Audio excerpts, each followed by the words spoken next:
നമസ്കാരം. പത്മകുമാറിന്റെ ദൈവതുല്യൻ കടകംപള്ളി സുരേന്ദ്രനാണോ എന്ന ചോദ്യം ആവർത്തിച്ചുകൊണ്ട് മാധ്യമങ്ങൾ രംഗത്ത് വരുമ്പോൾ ആത്മവിശ്വാസത്തോടുകൂടി മാധ്യമങ്ങളെ നേരിട്ട പത്മകുമാറിന്റെ ഇന്നലത്തെ മുഖം CPM-ലെ പല ഉന്നതന്മാരുടെയും ഉറക്കം കെടുത്തു. എല്ലാം അയ്യപ്പൻ നോക്കിക്കോളുമെന്നായിരുന്നു പത്മകുമാറിന്റെ മറുപടി. കടകംപള്ളി സുരേന്ദ്രനാണോ ദൈവതുല്യൻ എന്ന് ചോദിച്ചപ്പോൾ ഏതായാലും ശവന്തീനികളല്ല എന്നായിരുന്നു പത്മകുമാറിന്റെ മറുപടി. കൂടെയുണ്ടാകുമെന്ന് പറഞ്ഞ് തെറ്റുകൾക്ക് ചുക്കാൻ പിടിച്ചവർ അഥവാ തെറ്റ് ചെയ്യിച്ചവർ അവരെല്ലാവരും തന്നെ കൈയൊഴിഞ്ഞു എന്ന തോന്നൽ ശക്തമായതോടുകൂടി പത്മകുമാർ ഇനി കുംഭസാരത്തിന് ഒരുങ്ങിയേക്കാം. രമേശ് ചെന്നിത്തല പറഞ്ഞതുപോലെ കേവലം ദേവസ്വം പ്രസിഡന്റ് മാത്രം വിചാരിച്ചാൽ നടക്കുന്ന ഒരു കൊള്ളയല്ല ശബരിമലയിൽ നടന്നിരിക്കുന്നത്. അന്താരാഷ്ട്ര മാനങ്ങളുള്ള ഇത്തരത്തിലൊരു കൊടും ചെയ്തിക്ക് ഇതിനു പിന്നിൽ കൃത്യമായും വമ്പൻ സ്രാവുകളുണ്ട്.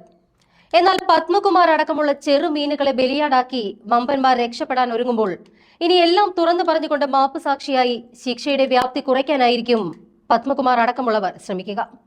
അത്തരത്തിലൊരു തുറന്നു പറച്ചിലിന് മുന്നോടിയായിട്ടാവണം കടകംപള്ളിയാണോ ദൈവതുല്യൻ എന്ന ചോദ്യത്തിന് ദൈവതുല്യൻ ശവം തീനികളല്ല എന്ന് ഉത്തരം നൽകിയത്. എന്നാലും പത്മകുമാറിന്റെ ഈ മാറ്റം പലരുടെയും ഉറക്കം കെടുത്തുമെന്ന് ഉറപ്പാണ്. അതുകൊണ്ട് തന്നെ ജയിലിനുള്ളിൽ പത്മകുമാറിന്റെ ജീവൻ ഇനി ഒരിക്കലും സുരക്ഷിതമായിരിക്കില്ല. ജയിലിനുള്ളിൽ വെച്ച് സ്ലോ പോയിസൺ നൽകി അദ്ദേഹത്തെ ഇല്ലായ്മ ചെയ്യാനുള്ള സാധ്യതയും നമുക്ക് തള്ളിക്കളയാനാവില്ല. ഇതേ സമാനമായ അനുഭവങ്ങൾ പലപ്പോഴും ജയിലിനകത്ത് ഉണ്ടായിട്ടുമുണ്ട്.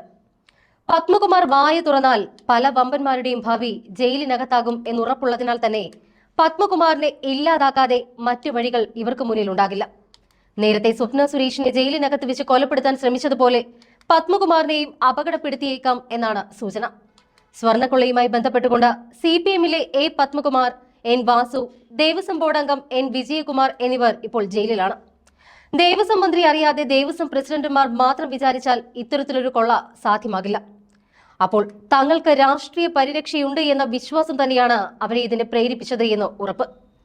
എന്നാൽ കാര്യങ്ങൾ കൈവിട്ടു പോകുമ്പോൾ വമ്പൻ സ്രാവുകൾ കൈയൊഴിഞ്ഞ് കളം വിടുന്നത് മനസ്സിലാക്കിയ പത്മകുമാർ ഏത് നിമിഷവും ഒരു തുറന്നു പറച്ചിൽ നടത്തിയേക്കുമെന്ന സൂചന ഇതിന് പിന്നിലെ യഥാർത്ഥ വില്ലന്മാരെ ഭയപ്പെടുത്തുന്നുണ്ട്. CPM-ലെ നേതാക്കൾ അറസ്റ്റിലായിട്ടും മുഖ്യമന്ത്രി മൗനം പാലിക്കുന്നതും ഇവർക്കെതിരെ അച്ചടക്ക നടപടി സ്വീകരിക്കാൻ പോലും CPM നേതൃത്വം തയ്യാറാകാത്തതുമെല്ലാം വ്യക്തമാക്കുന്നത് ഇതെല്ലാം പാർട്ടി അറിഞ്ഞുകൊണ്ട് നടത്തിയ കൊള്ളയാണ് എന്ന് തന്നെയാണ്.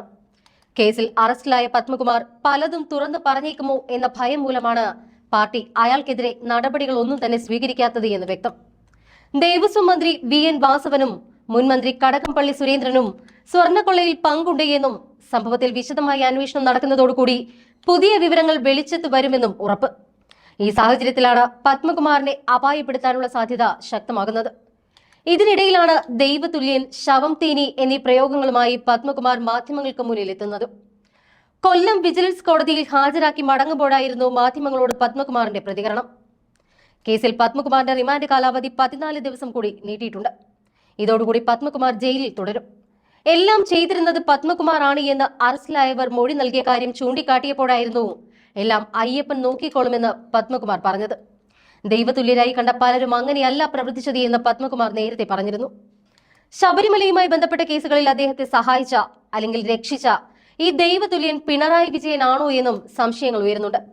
ഈ പശ്ചാത്തലത്തിൽ സ്വർണ്ണക്കള്ളക്കടത്ത് ഉൾപ്പെടെയുള്ള കേസുകളിൽ പത്മകുമാറിന് കേന്ദ്ര ഏജൻസികളിൽ നിന്നും ലഭിച്ച സഹായങ്ങളടക്കം ചർച്ചയാകുകയാണ്. ശബരിമലയുമായി ബന്ധപ്പെട്ട കേസുകളിൽ അദ്ദേഹത്തെ സഹായിച്ചിരുന്നവരെല്ലാം തന്നെ ഇപ്പോൾ കൈയൊഴിഞ്ഞു തുടങ്ങി. എന്തായാലും റിമാൻഡ് കാലാവധി അവസാനിച്ചതിനെ തുടർന്നാണ് പത്മകുമാറിനെ കോടതിയിൽ കഴിഞ്ഞ ദിവസം ഹാജരാക്കിയത്. അതിനിടെ കേസിലെ പ്രതികളായ ഉണ്ണികൃഷ്ണൻ പോറ്റി, പങ്കജ് ഭണ്ഡാരി, ഗോവർദ്ധൻ എന്നിവരെ കസ്റ്റഡിയിൽ വേണമെന്നാവശ്യപ്പെട്ടുകൊണ്ട് SIT കോടതിയിൽ അപേക്ഷ നൽകി. ശബരിമല സ്വർണ്ണക്കൊള്ളക്കേസിൽ തമിഴ്നാട് ഡിണ്ടിഗൽ സ്വദേശി D. മണിയെ പ്രത്യേക അന്വേഷണ സംഘം വീണ്ടും ചോദ്യം ചെയ്യുകയാണ്.